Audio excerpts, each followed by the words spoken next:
નમસ્તે વિદ્યાર્થી મિત્રો, આજે વાત કરવી છે ધોરણ 9 અને વિષય ગુજરાતીના સંપૂર્ણ મિત્રો 50 ગુણના 100% પેપર સોલ્યુશન મેળવવાના છીએ। તો સાચું સોલ્યુશન મેળવવા માટે ચેનલને હમણાં જ સબસ્ક્રાઇબ કરી તમારા મિત્રો સુધી આ વિડીયોને શેર કરવાનું ભૂલશો નહીં। કુલ ગુણ 50, સમય રહેશે 2 કલાકનો। વિભાગે નીચેના જોડકા યોગ્ય રીતે જોડવાના છે। તો ભારતીય સંસ્કૃતિની સ્થિતિ, તો જવાબ આવશે અહીં ક એટલે કે લલિત નિબંધ છે।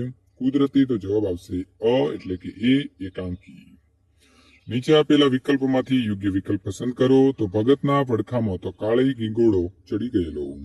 લોહીની સગાઈ પાઠના લેખકનો જન્મ તો આવશે 9 સપ્ટેમ્બર 1916ની તારીખે થયો હતો। નીચે આપેલા પ્રશ્નોને એક વાક્યમાં જવાબ આપવાના છે। ભૂલની કબૂલાતની ચિઠ્ઠી વાંચી પિતાજીને અપાર શાંતિ જાળવી તેનું કારણ ગાંધીજી શું માને છે? તો ભૂલની જે કબૂલાત થઈ હતી તેની ચિઠ્ઠી વાંચી ત્યારે પિતાજીને અપાર શાંતિ જાળવી તેનું કારણ દોષની નિખાસલ કબૂલાત હતી એમ ગાંધીજી માને છે। તો વિદ્યાર્થી મિત્રો, તમારા જીવનમાં કોઈ ભૂલ થાય તો તમે તમારા ઘરે પણ આ પ્રકારની ચિઠ્ઠી લખીને અથવા તો તેનો ખુલાસો કરી શકશો। મહાદેવે મૃકુંડુ ઋષિને વરદાનમાં કેવું બાળક આપવા કહ્યું? તો મહાદેવે મૃકુંડ ઋષિને વરદાનમાં 16 વર્ષ સુધી જીવનાર સદગુણી બાળક અથવા તો 100 વર્ષ જીવનાર મૂઢ બાળક આપવા કહ્યું। ડ, નીચે આપેલા પ્રશ્નોના 3-4 વાક્યની અંદર તમારે જવાબ લખવાના રહેશે। તો અમરત કાકીને દીકરીએ માને શું સંભળાવ્યું? તો અમરત કાકીને દીકરીએ માને કહ્યું કે મંગુને ખોટા લાડ લડાવીને તે જ તેને વધારે ગાંડી કરી મૂકી છે। 12 વર્ષની મંગુને ટેવ પાડીએ તો તેને જાડો પેશાબ ક્યાં કરાય ને ક્યાં ન કરાય તેનું ભાન આવે। ભૂલ કરે તો 2 લપડાક ચોડી દીધી હોય તો બીજી વખત ધ્યાન રાખે। દવાખાનામાં મૂકવાથી જાડો પેશાબ કરવાનું, કપડાં પહેરવાનું ભાન આવે તોય પૂરતું છે। પાપીઓ સમયસર ના આપે એવી કચાત પણ નથી। ગાંધીજીએ આપઘાત કરવા માટે શું કર્યું? તો આપઘાત કરવા માટે ઝેર જોઈએ। ગાંધીજીએ સાંભળ્યું હતું કે ધતુરાના ડૂડવાના બી ખાવાથી મૃત્યુ થાય એટલે ગાંધીજી વગડામાં જઈ એના બી લઈ આવ્યા। 8-10 વાક્યની અંદર તમારે મુદ્દાસર જે છે તે જવાબ લખવાનો રહેશે। તો ગોપાળ બાપાના ગુરુ માંડણ ભગત વિશે જણાવો। તો ગોપાળ બાપાના ગુરુ માંડણ ભગતમાં અનોખું તેજ હતું।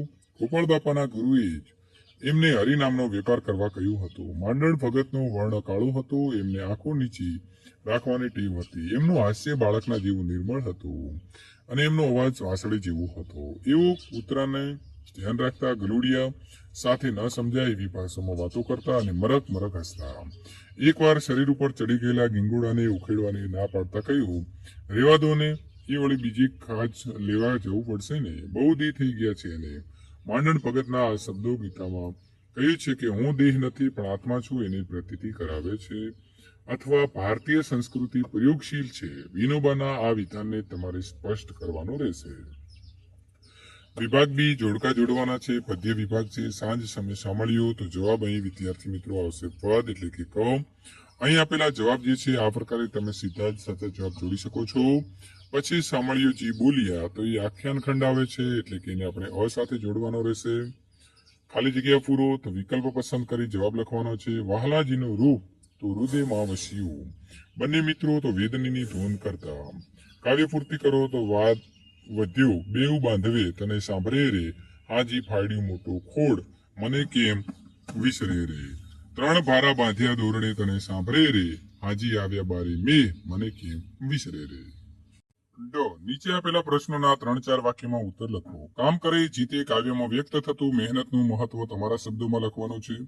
કામ કરે જીતે કાવ્યમાં કવિએ મહેનતનું મહત્વ સમજાવ્યું છે। ભારત વિશાળ દેશ છે, એનો વિકાસ કરવો હોય તો સાથે મળીને મહેનત કરવી પડશે। ભારત કૃષિ પ્રધાન દેશ છે, આથી સૌ પ્રથમ ખેતર ખેડીને સીમમાં સોહામણી કરવાની છે। નદીઓને જોડીને એના નીર ભારતના ખૂણે ખૂણે પહોંચાડવાના છે, એટલે જ ભારત દેશ એમની પ્રજા પાસે સામૂહિક મહેનતની અપેક્ષા રાખે છે।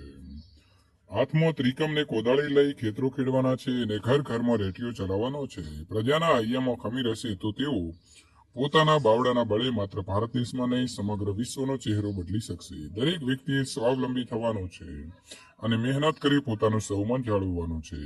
જે મહેનત કરે છે તે જીતે છે અને તેની મહેનતનો જય જયકાર થાય છે। અથવા તો તમારી પ્રિય ઋતુ કઈ છે અને શા માટે?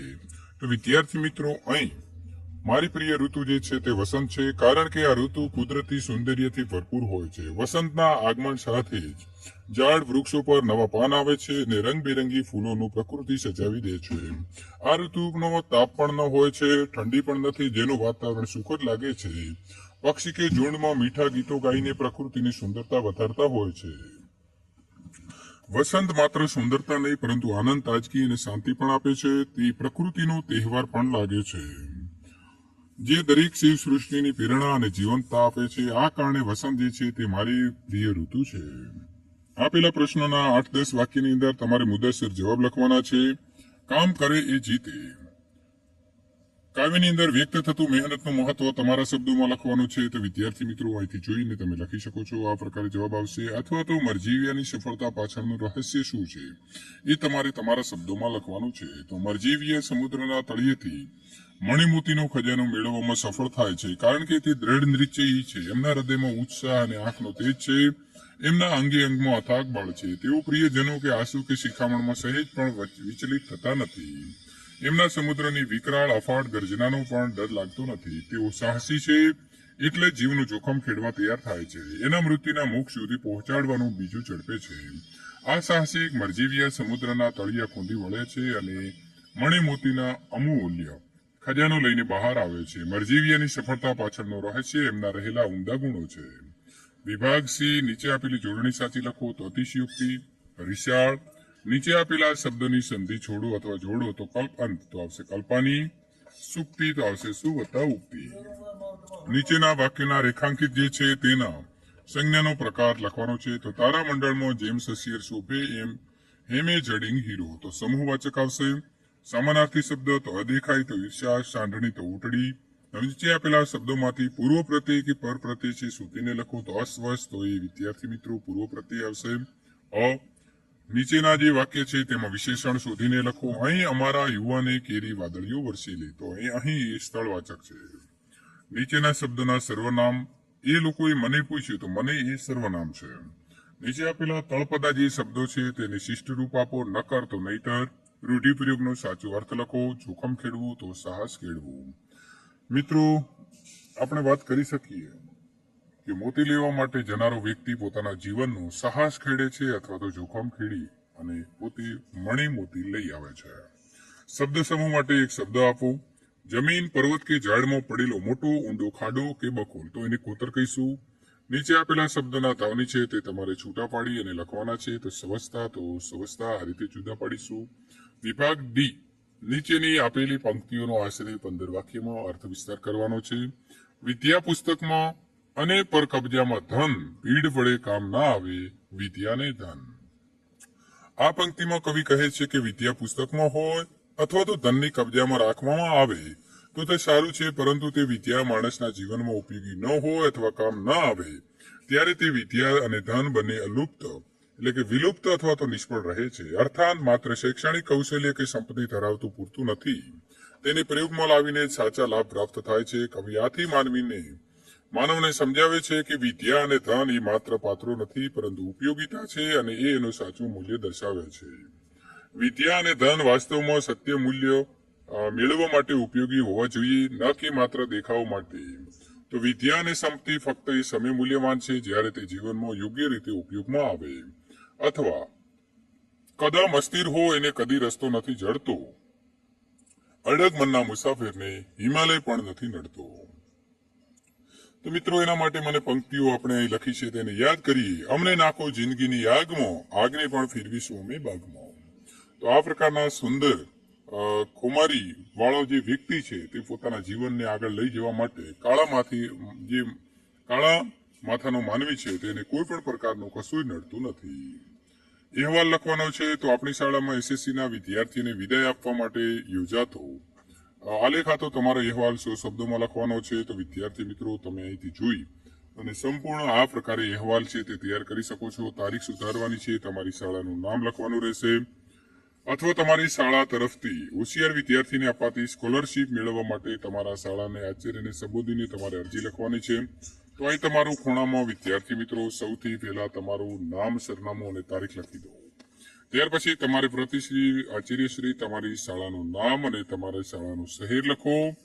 ત્યાર પછી તમારે સ્કોલરશીપ મેળવવા માટેનો વિષય લખવાનો રહેશે, આદરણીય શ્રી આચાર્ય શ્રી.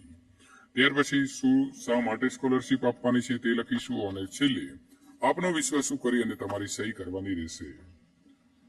ગદ્યખંડ છે તેને વાંચીશું અને વાંચી લીધા પછી આપણે નીચે આપેલા જે પ્રશ્નો બે આપ્યા છે તે બંનેનો પ્રશ્નનો જવાબ આપણે લખવાનો રહેશે. તો બંને પ્રશ્નોનો જવાબ અહીંથી લખીશું, અથવા આપણને અહીં બીજો એક ફકરો આપ્યો છે તો આ ફકરાને વાંચી લઈશું અને તેના પણ બે પ્રશ્નોનો જવાબ અહીંથી લખીશું. તો વિદ્યાર્થી મિત્રો, અહીં આપણને પ્રશ્ન આપેલો છે તે આ પ્રશ્ન જોઈશું અને તેનો જવાબ માટે વિદ્યાર્થી મિત્રો તમારે અહીં લખવાનું રહેશે. નીચે આપેલા મુદ્દાના આધારે 200 શબ્દોની અંદર નિબંધ લખવાનો છે. તો અણધારી આફત, કોરોનાની મહામારી. તો સુંદર મજાના મુદ્દા આપ્યા છે, તે મુદ્દાનો ઉપયોગ કરીને આપણે અહીં જે આપેલો નિબંધ છે તે નિબંધ આ પ્રકારે લખવાનો રહેશે. ત્યારબાદ આગળ વાત કરીશું વિદ્યાર્થી મિત્રો, ફેલાતું અટકાવવા માટેના કારણો છે. ત્યાર પછી એક સૈનિકની આત્મકથા. અહીં પણ આપણને સરસ મજાના મુદ્દા આપી દીધા છે. તે મુદ્દાનો ઉપયોગ કરી આપણે સરસ વિગતવાર જે છે તે નિબંધ 200 શબ્દોની અંદર લખીશું, જેથી કરીને વિદ્યાર્થી મિત્રો આવનારી પરીક્ષા જે તમારી આ પરીક્ષા લેવાઈ રહી છે એની અંદર એક એવો નિબંધ લખવાની ટેવ પાડી દો કે તમારા માર્ક જે છે ક્યારેય કપાય નહીં. હોળે ધૂળેટી રંગીલો ફાગણ મહિનો આવ્યો રે, તો એના પણ આપણે મુદ્દા પ્રમાણે સરસ મજાનો નિબંધ લખી દીધો છે. તો તમે આ પ્રકારના જે છે તે વિદ્યાર્થી મિત્રો 3 નિબંધ જે છે તૈયાર કરી અને લખી શકો છો. આ પ્રકારે જે આપણને મુદ્દા આપ્યા છે તે મુદ્દા ટાંકી અને આપણે જવાબ લખતા રહીશું. અહીં આપેલી એન્ડ સ્ક્રીન ઉપર ક્લિક કરીને સંપૂર્ણ સોલ્યુશન મેળવી શકીએ છીએ.